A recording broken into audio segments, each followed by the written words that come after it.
Olá, tudo bem? Eu sou o Sim e hoje serei o professor de vocês do módulo Organização e Estrutura do Sistema Escolar, Planejamento e Projeto Político-Pedagógico na Educação Infantil. Antes de mais nada, eu já queria me desculpar, tá? Porque esse modelo, né, essa metodologia de aula, ela é nova para mim. Eu não sei se é para vocês, para mim é uma novidade.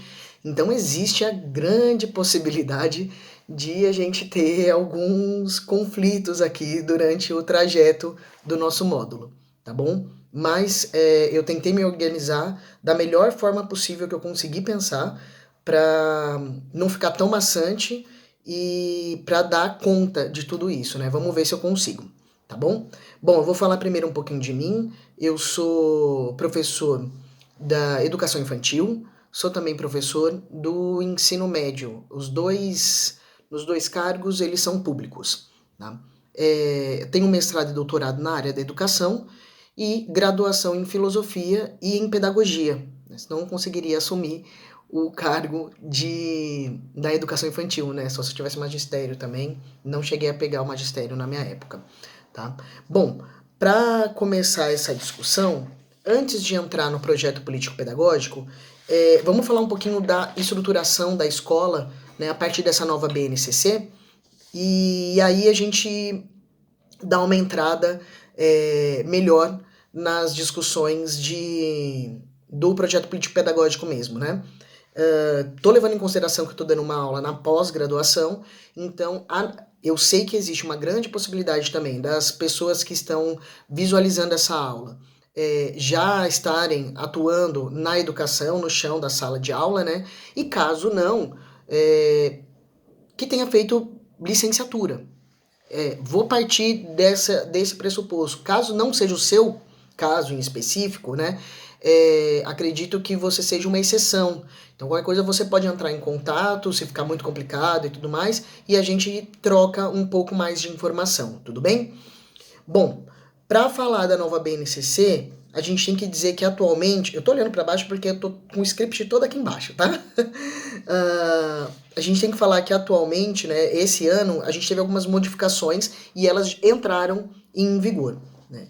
Atualmente a gente trabalha com direitos dentro da educação infantil, tá bom? O direito de conviver, brincar, participar, explorar, expressar e conhecer-se, tá? Com campos de experiência do o eu, o outro e o nós, corpos, gestos e movimentos, traços, sons, cores e formas, escuta, fala, pensamento e imaginação, e por fim, espaços, tempos, quantidades, relações e transformações. Tudo isso é um documento que você pode baixar online para conhecer um pouco mais. Eu tenho aqui, foi me dado a partir da escola, ó. O documento, ele é um documento um pouco maior, tá bom? Ele vem subdividido nos campos, nesse caso aqui, né? Eu não tô com a BNCC completa, mas esse aqui são os campos de experiência para que a gente possa montar o nosso semanário na educação infantil. Diferente do ensino médio, do ensino fundamental, que nós montamos aula e passamos para os alunos, tal, ali montamos em casa e já passamos, na educação infantil é muito recorrente a utilização do semanário. Você tem que organizar a semana inteira, entregar a coordenação e a coordenação vai vistar, dar uma olhada para ver se tem algo a acrescentar, algo que talvez não esteja de acordo com a faixa etária, né? Então algumas coisas nesse sentido, tá? Além disso, a educação infantil está subdividida atualmente em creche e pré-escola, tá? Na creche a gente tem os bebês de 0 a 1 ano e 6 meses e crianças bem pequenas. Atualmente essa é a nomenclatura, tá? Crianças bem pequenas também estão na creche. E aí é de 1 ano e 7 meses a 3 anos e 11 meses. Então aí estaria designado as creches. E aí, por fim, a estrutura da pré-escola, né? Na pré-escola nós temos crianças pequenas, né? De 4 anos a 5 anos e 11 meses. E aí, após isso, essa criança, ela passa para o Fundamental 1, né, que é a EMF, na maioria das vezes, né? O Estado também tem, né, e as escolas particulares, mas a nomenclatura é creche, EMEI, EMEF, né? Muitas EMEIs têm a junção da creche, tá? Eu atuo em uma que tem a junção da creche, nós trabalhamos com nível 3, né? São os antigos, e aí a pré-escola é o terceiro pré, o segundo pré, né? O antigo segundo e terceiro pré, só que só em nomenclatura, né? A BNCC ela faz algumas modificações e a alfabetização fica para a primeira série, tá bom? Aí fica lá na MF, não na educação infantil. Bom, dito isso, o que a gente tem também? A gente tem algumas modificações na BNCC, né? E ela traz algumas garantias e alguns princípios, tá? O princípio, nós temos princípios éticos na educação infantil, que é apoiar, fortalecer, estimular e enfatizar. Todos eles estão também, vou mostrar para vocês, ó. Todos eles já têm o que significa cada um deles para que a gente se apoie, tá bom, ó? Bom, esses são os princípios éticos. Nós temos também os princípios políticos. Promover, possibilitar e garantir. E, por fim, os princípios estéticos, que é valorizar e possibilitar. Esses são 3 classes de princípios, né, que vão gerir a nossa atuação, né, com as crianças, a nossa relação com as crianças também, e a nossa relação para com a unidade escolar, né? E aí, então, levando em consideração a unidade escolar, a gente vai começar a dar expansão para o significado do projeto político-pedagógico, a gente tem que levar em consideração que a unidade escolar ela está dentro de um território, de uma comunidade, né? A sociedade está ali. A gente só tem a escola porque nós temos uma sociedade ao redor dela, né? Então é necessário a todo instante pensar e repensar esses princípios em conjunto com a proposta, com o projeto, tá? Então, além de você montar a aula, entregar, criar material, trabalhar a parte lúdica e tudo mais, você precisa sempre pensar em qual é o projeto político-pedagógico daquela unidade. Bom, isso é uma estrutura. Passei de uma maneira muito rápida, né? Se a gente tivesse possibilidade de estar em conjunto, né? Ter uma relação física no sentido de proximidade, daria para sanar algumas dúvidas caso haja, né? Não é o caso nesse momento.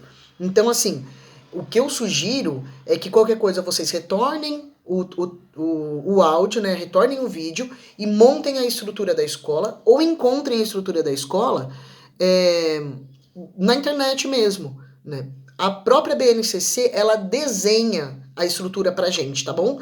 E aí vai mostrando todos os trajetos, porque em cada campo de experiência, a gente vai ter depois,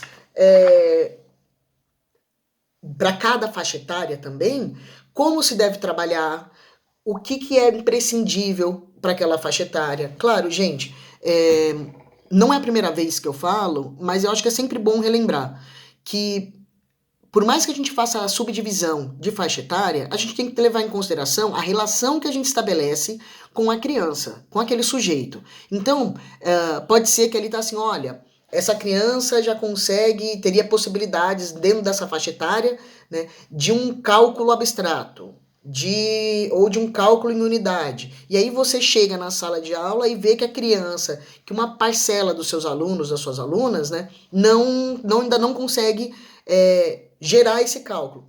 Isso não é um problema. A gente tem que levar sempre em consideração que aquela criança é um sujeito que está inserido numa sociedade. Então, assim, retoma o Vygotsky, trabalha a teoria histórico-cultural um pouco. Na maioria das vezes, é essa teoria que faz a regência também das nossas aulas, né? Aqui na cidade de Marília, ela é base para pedagogia, para atuação em sala de aula, né? É essa teoria que corrobora para que a gente monte as nossas aulas. Poxa, eu não concordo muito com a teoria, acho que a gente conseguiria trabalhar outras. Não há problema algum em você ter outros conhecimentos e ir associando. O que há problema, o que pode haver de problema, é se você simplesmente negar, né, esses direitos negar a possibilidade desses princípios, negar a possibilidade desses campos de experiência para aquela criança. Aí você tem problema. Né? Aí você vai ter um problema legal. Porque o que a gente está trabalhando aqui é dentro da LDB, então a gente está trabalhando com leis, de diretrizes e bases, com a base nacional, que ela é nacional, a curricular ela é nacional, né? E a gente está lidando também, posteriormente, até com os documentos dos próprios municípios. Né? Então, às vezes, o município faz algumas distinções, tal. É importante você ter noção de quais são os documentos que direcionam a sua profissão. Tá? Bom, pois bem, dito isso, essa estrutura, vou relembrar, tá bom? Essa estrutura de unidade escolar, né, e para a base, ela tem um acesso rápido e fácil pelo site do MEC e por vários outros sites, tá bom? E todas as propostas e documentos dos municípios também você encontra com facilidade, na maioria das vezes, nos sites da Secretaria de Educação de cada município. Beleza? Bom, então, vamos lá. PPP. Né? Se vocês já fazem parte da escola, vocês sabem um enrosco que dá quando a gente precisa repensar, reformular, né, e trabalhar com o PPP. Na maioria das vezes, ele é colocado já no planejamento, então no começo das aulas a gente já retoma esse documento, né? E tem um motivo, né? A não ser que a escola seja nova, no geral tem um motivo. Mas vou fazer o seguinte, antes de começar com as práticas do PPP, como a gente monta, como a gente estabelece, eu acho que é legal a gente retomar o histórico, a historicidade, né? E como foi pensado para que houvesse uma importância nesse projeto enquanto documento atualmente obrigatório. O PPP ele é obrigatório, é necessário que todas as unidades escolares tenham um projeto político-pedagógico. Tá? Pois bem, lá, numa época em que éramos governados e governadas, né, por uma ditadura, né, surge um movimento de democratização, 1980. Né? Esse movimento de democratização começa a pensar e repensar o projeto de escola. Né? O que seria essa escola, para que ela seria e quem deveria pensar essa estrutura, quem teria condições de pensar essa estrutura. Porque a gente tinha uma movimentação governamental que era centralizada e vertical. Então, o que você tem? Você tem um projeto de escola e de ensino, né, mas que vem de cima. Vindo de cima, vindo de governo, o que acontece? Ele universaliza. Tranquilo. Só que ao mesmo tempo que ele universaliza, ele não consegue atingir as especificidades de cada comunidade. Então veja, eu moro num bairro nobre. Né? Eu não moro numa periferia. Eu moro num bairro nobre. Ou numa classe média alta. Né? E eu tenho uma escola ali. Aquela escola, ela tem um tipo de atuação, um tipo de clientela, né? São algumas crianças, são crianças formadas dentro de um contexto social. Né? E eu não estou aqui julgando, tá? Em questão de mérito. Essa daqui merece mais, essa daqui merece menos, isso aqui é melhor, esse aqui é pior. Estou mostrando as diferenças e distinções de formação de um indivíduo. A classe, por exemplo, é uma distinção de formação. Né? Quem nasce na periferia nasce num tipo de território, quem nasce num bairro nobre nasce em outro tipo de território. Dentro de todas as teorias que estão sendo trabalhadas na BNCC e tudo mais, isso faz uma diferença imensa. Na verdade, dentro das teorias de desenvolvimento, né, humano também, né, na maioria que a gente costuma seguir, tá? Tem as suas exceções. Pois bem, então, nesse período, esse movimento de democratização, ele começa a questionar quais seriam as bases para a formação de uma unidade escolar que pensasse o seu território, as suas relações, as relações sociais que ali se estabelecem. Né? Então começou a questionar o modelo de Estado intervencionista. né? Olha, o Estado ele está ali na colaboração, né? A escola ela é pública, ela não é necessariamente estatal, né? Ela é pública. Né? E aí, em 1988, então, em conjunto com a Constituição, vem o Fórum Nacional em Defesa da Escola Pública, né? E começa a fazer uma discussão de gestão democrática do ensino e coloca essa gestão democrática do ensino em pauta, né? Essa pauta entra na Constituição. Então, para falar de historicidade do projeto político-pedagógico, é necessário que a gente saiba que a gestão democrática do ensino está prevista na Constituição de 88. A partir disso, começa a se bolar planos, maneiras, né, formas de como colocar em prática essa gestão democrática. E aí, é só em 1996, com a LDB, que o projeto político-pedagógico ganha a obrigatoriedade documental.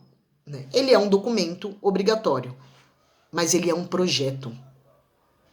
Ele não é, né, um documento fixo. E isso faz uma diferença enorme. Pois bem, vamos lá que a gente vai chegar ali. E eu vou riscando as coisas que eu já fui falando, porque senão eu vou me perder, porque eu tô me vendo aqui e não tô vendo vocês. Isso é complicado. Pois bem, ganhando obrigatoriedade, né, adquirindo essa obrigatoriedade, ele se torna um trabalho coletivo. Ele tem responsabilidades, né, com relação aos objetivos que serão assumidos nele, enquanto projeto, enquanto documento, né, e ele precisa pensar todos os âmbitos educacionais que são possíveis e viáveis dentro daquela unidade escolar. Tá? Ele trabalha com proposta curricular, né, o que será ensinado e qual é a metodologia. Então, proposta curricular, o que será ensinado e qual a metodologia. Tá?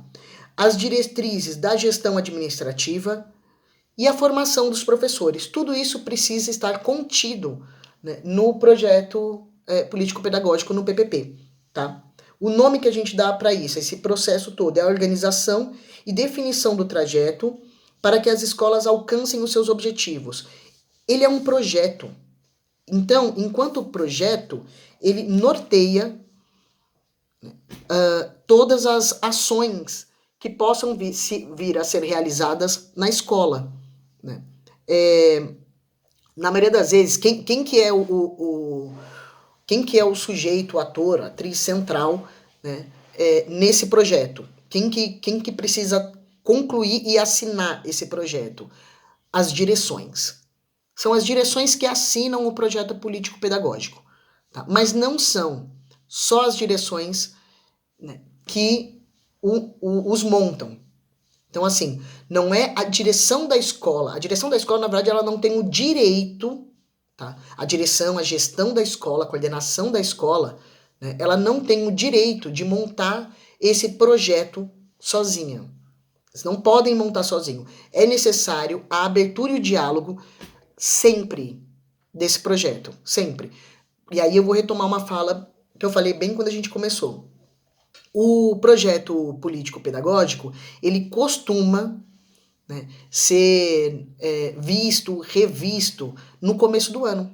Esse ano, por exemplo, nós estamos em 2020, no meio de uma quarentena que começou no meio do primeiro bimestre, que normalmente é o bimestre que a gente organiza, avalia os nossos estudantes num contexto de diagnóstico. Ah, mas na educação infantil a gente não faz avaliações diagnósticas.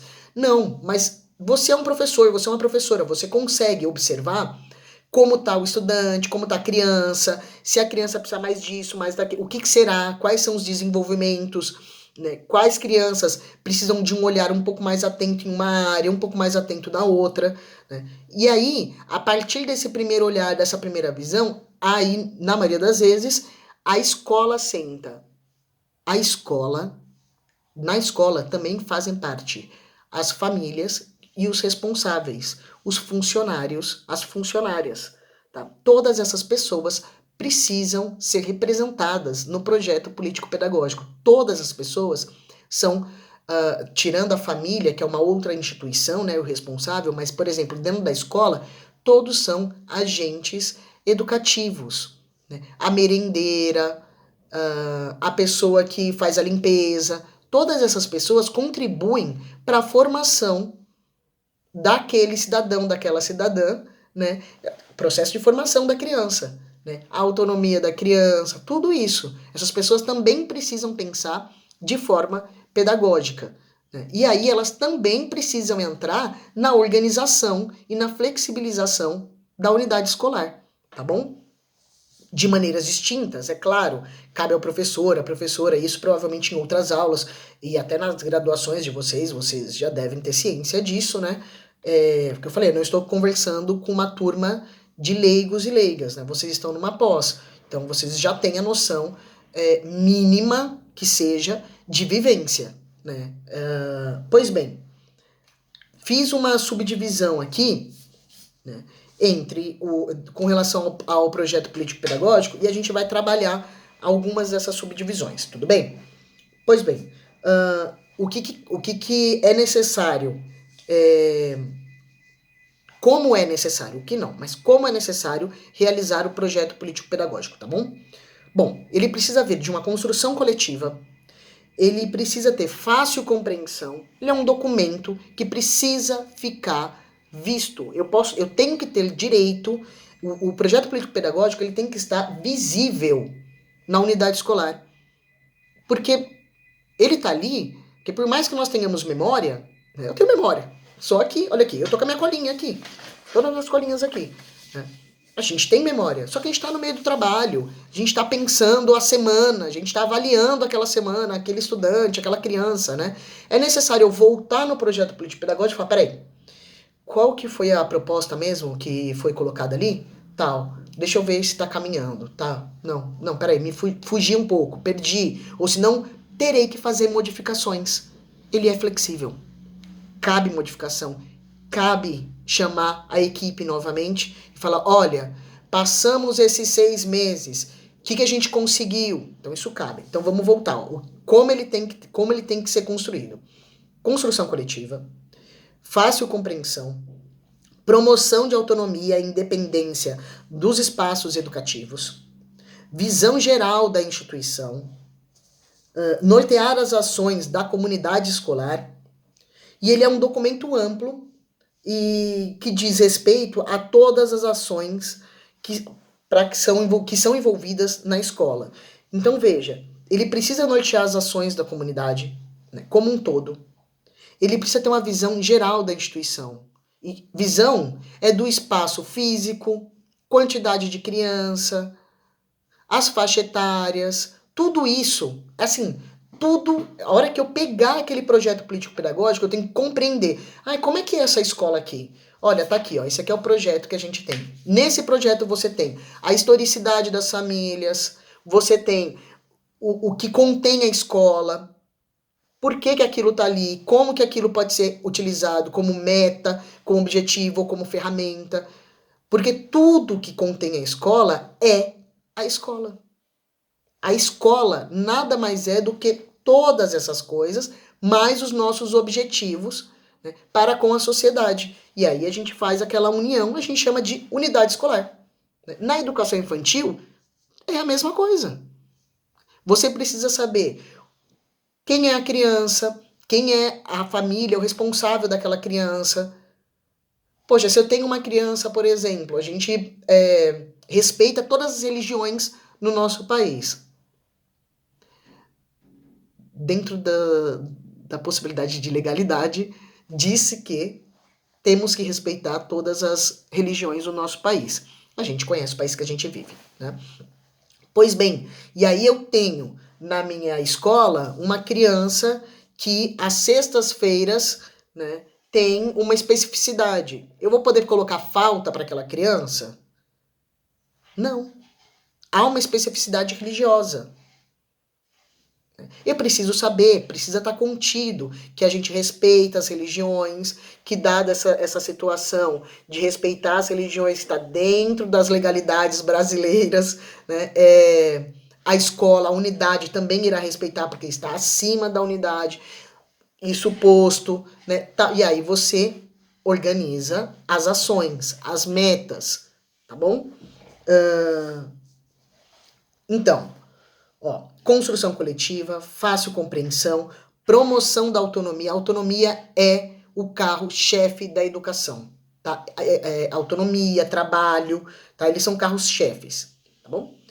Promoção da autonomia, visão geral da instituição, nortear as ações da comunidade escolar e o documento precisa ser amplo, tá bom? E tem que respeitar todas as ações das quais estão envolvidas as escolas. Bom, e aí? O que tem que conter? Isso é como ele tem que ser. E o que ele tem que conter? A missão da instituição, né? Para que aquela instituição existe? Né? Por que existe aquela escola? O que aquela escola pretende? Tá? O tipo de estudante que pretende formar, além de eu ter uma escola que, eu pretendo formar indivíduos, eu pretendo utilizar a BNCC, né? Então, brincar. Gente, todas as possibilidades da BNCC precisam estar contidas naquele documento. Você não consegue trabalhar, você não tem base legal para trabalhar, tá? Então eu quero que a criança se expresse, eu quero que a criança brinque, eu quero participação da criança. Onde eu vou colocar isso daí? No projeto político-pedagógico, tá? Além de todos os outros documentos que a gente vai ter que pôr de qualquer jeito, tá bom? Bom, mas aí, voltando. Missão da instituição, o tipo, tá? Bem entre aspas, de estudante, né, de criança que a gente pretende formar, o contexto e a caracterização da escola, veja, entendeu? Então, assim, eu preciso falar da escola, eu preciso falar daquele ambiente, é daquele ambiente, esse documento existe para isso, né, para mostrar a especificidade daquela unidade, porque senão a gente não precisaria, né, ter autonomia das unidades, né? A autonomia no nosso trabalho. Isso é a nossa autonomia, né? Isso é a nossa liberdade de cátedra. É nesse documento que a gente expressa isso, tá bom? As diretrizes pedagógicas e o plano de ação, tá? O que a gente tem que pensar, então, nesse projeto, nesse PPP? A estrutura física da escola, o histórico da comunidade e a definição do que deve ser trabalhado. Gente, é muita coisa. Por isso que normalmente no começo do ano, direção, grupo escolar, todo mundo fica doidinho. Doidinho. Porque assim, a gente tá conhecendo aquela nova turma, né? Estabelecendo as relações com as crianças, né? As crianças, crianças pequenas, crianças bem pequenas, né? Elas testam muito, elas choram, elas gritam, elas estão tentando, elas estão mostrando que elas existem, né? Naquela sala com 20, 30 crianças, e você precisa parar e pensar no projeto político-pedagógico. Sabe por quê? Porque senão você vai ter um problema lá no final do ano. E isso é recorrente. Chega na hora do projeto político-pedagógico, a gente fala, pô, assino do ano passado, vamos fazer uma modificação aqui, porque essas escolas, essas crianças aqui modificaram isso, a escola cresceu tal coisa, né? E o restante assina. Assina. Não é possível? E a gente sabe que, infelizmente, muitas escolas fazem isso, né? Como grupo escolar, tá? Fazem mesmo, a gente sabe. Eu não tô falando nada que seja absurdo, né, de ser visto nas escolas. A questão é, chega lá no final do ano, no seu projeto político-pedagógico, se você não deu uma olhada no projeto da sua unidade, ele tá com ações e metas, né, que durante o período todo do ano, ou você não deu uma olhada, porque você assinou, mas você não olhou, né? Ou que estão muito fora da realidade da sua sala de aula. E aí você tem problema. Você pode vir a ter um problema. Pode ser que aquilo passe despercebido. Né? Você fala, puxa, pelo menos passou despercebido esse ano. E se não passar? Se não passar, o cobrado é você.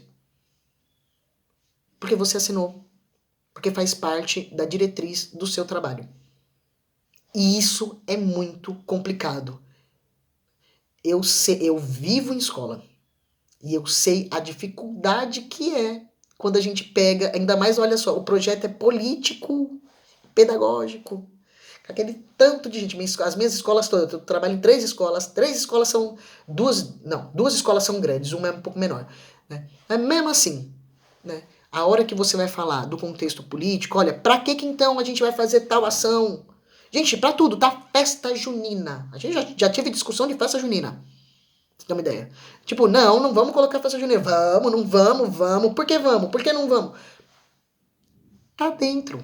Aí você vira e fala assim, não, deixa que depois eu faço. Depois você não faz. A pessoa pega o documento e fala assim, então, ó, lembra que você assinou? Não é necessário fazer a festa. E aí? E aí você organizou a sua aula e lá. Tá fora do projeto, qualquer um pode barrar.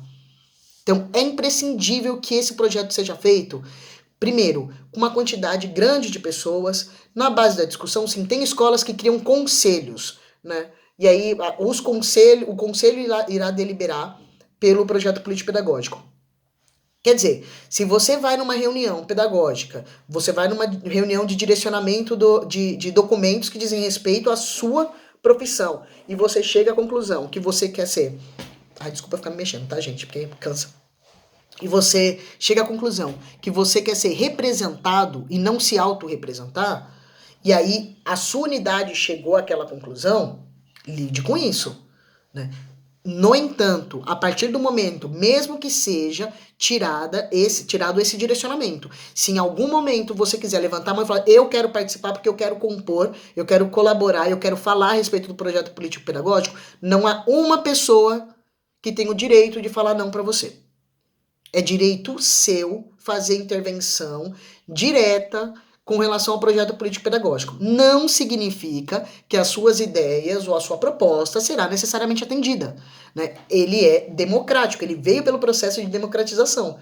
A mesma coisa se faz com relação às direções, tá bom? Porque muitas vezes a direção então tem uma ideia e uma proposta para a escola, e aí o corpo docente ou o corpo de funcionários, né, não concordam com aquilo. Não concordou, a proposta perdeu. É isso. Poxa, mas é a direção, né?